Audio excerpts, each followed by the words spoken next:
In the previous videos, I talked about the suffering that the Buddha taught about.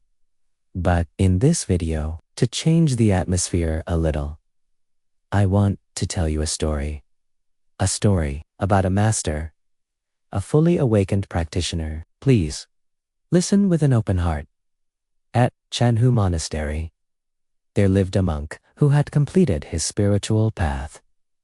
More than 2,600 years ago, on this very planet, there was a human being just like us. That person was the Buddha. He awakened completely and could see clearly the past, the present, and even the future. Not only one lifetime, but many lifetimes. 10 lives, 50 lives, 100, even thousands of lives and beyond. And he taught humanity a path of practice to overcome suffering. Over time, many people followed his teachings and also reached enlightenment. But after the Buddha and those enlightened disciples were no longer in this world, his teachings slowly became unclear. Some people practiced incorrectly, and the true path began to fade. Then, on this same planet, in a small country far away, a country that endured wars, invasions, and foreign rule for more than 1,000 years, that country is Vietnam. And in Vietnam, during the war in 1975, there appeared a monk whose spiritual attainment was said to be like the enlightened masters of old. He spoke openly about the misunderstandings and false practices that had appeared in Buddhism. His purpose was to preserve the true teachings for future generations, and he helped those who were suffering find peace again. Today, the world is more connected than ever before. Through the internet, people from every country can now hear these teachings. And that is also my wish, that more people around the world may understand the true teachings of the Buddha, not for superstition, not for worship, but to help human beings reduce suffering and find peace within themselves. And now, I want to tell you a story from the Master's life. A story about how he once saved 2 snakes, and how those snakes later repaid his kindness. The story of the 2 snakes. Back in the 1980s, the Master had already completed his spiritual practice. He had attained liberation. Following the wishes of his ancestors, he rebuilt an monastery using bamboo, wood, and simple natural materials. It was a place of practice that felt both sacred and incredibly humble. Simple, quiet, peaceful. Late at night, when the world had fallen asleep, he would settle softly on the grass and trees. Inside his small hut, the Master sat alone in meditation, still, silent, completely at peace. And monastery in those years was unbelievably quiet at night. Only the sound of the wind, the insects, and the falling dew. With a pure and tranquil mind, the Master could hear even the smallest sounds of nature. As he sat meditating one night, he suddenly heard strange noises coming from a nearby well. The well was used for drawing water, but it had no wall around it. In the darkness, someone could easily fall in. The Master quietly thought to himself, perhaps some creature has fallen down there, because he was a practitioner who deeply loved all living beings. He could not bear to leave an animal suffering like that, so he slowly ended his meditation, stood up, and went to see what had happened. Holding a flashlight in his hand, he opened the door of his hut and carefully walked through the darkness toward the sound. That old well was dangerous. Years before, people around the monastery had shouted in panic during the night. when someone accidentally fell into it. The master stepped closer and pointed the flashlight down into the well at the bottom. Something moved in the dim light. Looking carefully, he realized there were two snakes. Their skin was smooth and shiny, each about as thick as a human arm. The poor creatures had fallen deep into the well. Confused and frightened, they crawled back and forth, trying desperately to climb out, but every time they reached the wall, they slipped and fell back down again. There was almost no way for them to escape. On their own, seeing the suffering of the two snakes, the master could not ignore them. He knew he had to help them quickly. The walls of the well were slippery and steep. The snakes needed something to hold on to climb back up. So the master went to find a long bamboo pole. He purposely chose one that still had small branches on it, so the snakes could grip it more easily. Then he carefully lowered the bamboo pole down into the well. After everything was ready, the master gently called out into the darkness below, "Little snakes, I've lowered a pole into the well. Climb carefully and follow it upward." From the moment they escaped that deadly well, the two snakes stayed near the master's hut and never seemed to leave.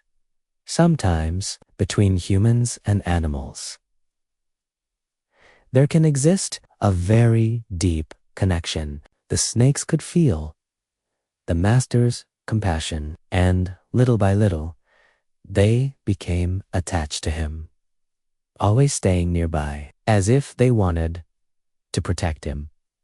There is an old saying, when you save a life, that life remembers your kindness. Perhaps the snakes were waiting for a chance to repay the man who had saved them. From that night on, the pair of snakes rarely wandered far. They remained close to the master's hut for a very long time. Then, one day, the master had to leave to take care of temple matters. Before leaving, he gently closed the bamboo door of his small hut and went on his way. Later that day, after finishing his work, he returned to the familiar little hut. But as soon as he opened the door, the master suddenly saw the two snakes coiled together inside. They were lying quietly beside the stone bed where the master often rested inside the small hut. The moment they heard the door opening, the snakes knew the master had returned. And strangely, they behaved almost like respectful human beings. Slowly, calmly, they began to crawl away, as if politely giving the space back to the master. But before leaving, the two snakes left behind a small object. On the stone floor, something tiny, about the size of a pebble, with a pale ivory color. The master stepped closer and gently picked it up. It was about the size of the tip of a thumb. In the center, there was a dark mark, almost like an eye, with a thin line stretching outward. After examining it carefully, the master realized this was no ordinary object. It was something precious. The snakes, out of gratitude for being saved, had given him the greatest treasure they possessed, a serpent pearl. The master stood silently, holding the mysterious jewel in his hand. He never expected something so valuable to appear in such a simple life of practice. Not knowing what else to do, he gently placed the pearl on the stone bed beside him, and, like every other night, the master sat alone inside the quiet hut, peacefully meditating.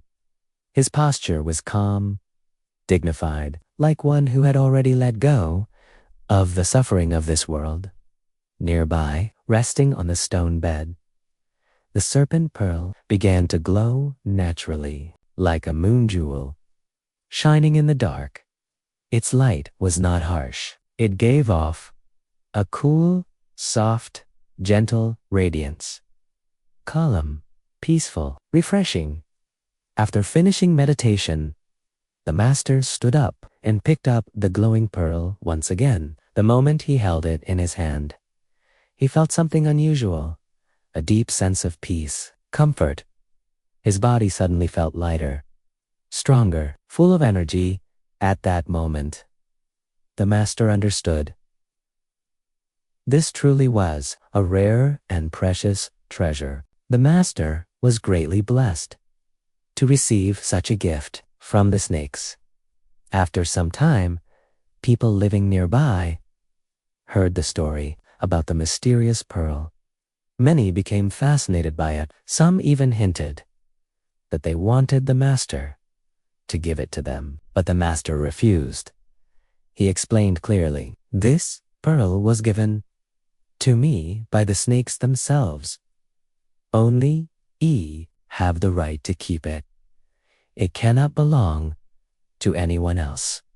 And he warned them, if someone tries to take it by force, misfortune may follow. The two snakes still remained near the hut, always close by, never leaving, almost as if they were guarding both the pearl and the master himself, because that pearl was the life treasure of the snakes. Something formed throughout their entire lives. It was not something they could give to just anyone, only to the one who had saved them. And if a greedy person tried to steal it, danger would come quickly.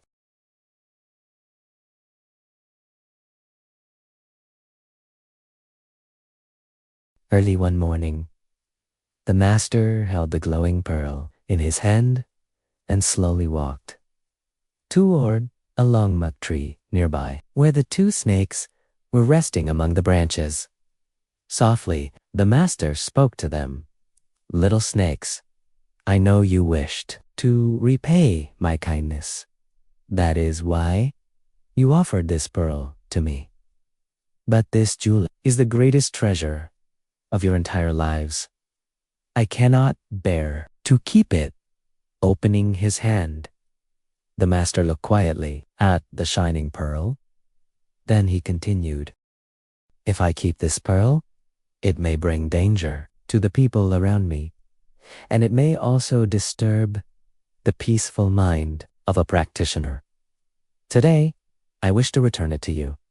Please take it back. The path of practice has taught me to let go of everything, and now there is nothing left in this world that I still desire."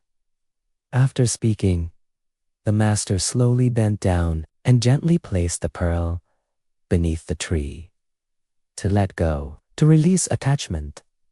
That is the virtue of a true practitioner. And after returning the pearl, the master finally felt at peace, as if a heavy burden had been lifted from his heart. The danger that had quietly surrounded him was now gone, and everyone around the monastery could live peacefully again. The two snakes seemed to understand the master's words. For all that time, they had silently protected the pearl near the master's hut, and now, when the master wished to return it, the snakes quietly accepted his decision without a sound.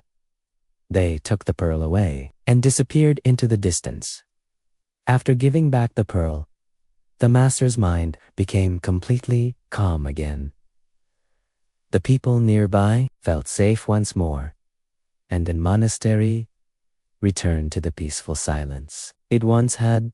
From the story of the two snakes offering their precious pearl to repay the master's kindness, we can learn a beautiful lesson about gratitude, compassion, and righteousness. And perhaps we are reminded once again that true kindness will always leave an imprint in the hearts of all living beings. Through this story, we can learn to deepen our gratitude for the life around us and to grow more love and compassion for all living beings. The story of the snakes leaves us with many things to reflect on. The snakes understood the master's kind words and knew right from wrong. All beings cherish their own lives. When you save a life, that life remembers your kindness. So after hearing this story, perhaps we should also look more deeply into ourselves. And now, this is the end of the story about a true practitioner. In today's world, many people speak about Buddhism, but rare are those with the virtue, discipline, and selflessness of masters like him. But here is something worth thinking about. Have you ever wondered why some young monks in Tibet, while still children, claim to remember their past lives? And when the Buddha reached enlightenment, he said, "There is no more rebirth for me." Then why do some practitioners still return through rebirth? Could it be that some have lost their way during practice? Have you ever heard of the 5 aggregates demon states, what some traditions call beauty matrix, a condition where practitioners become attached to illusion, false experiences, or spiritual pride, and because of that, rebirth continues naturally? These are deep questions that deserve careful reflection. If this story made you think, please support the channel with a like and a subscription, so together we can continue exploring the wisdom of Buddhism amid countless messages, true and false, mixed together. In today's world, thank you for listening.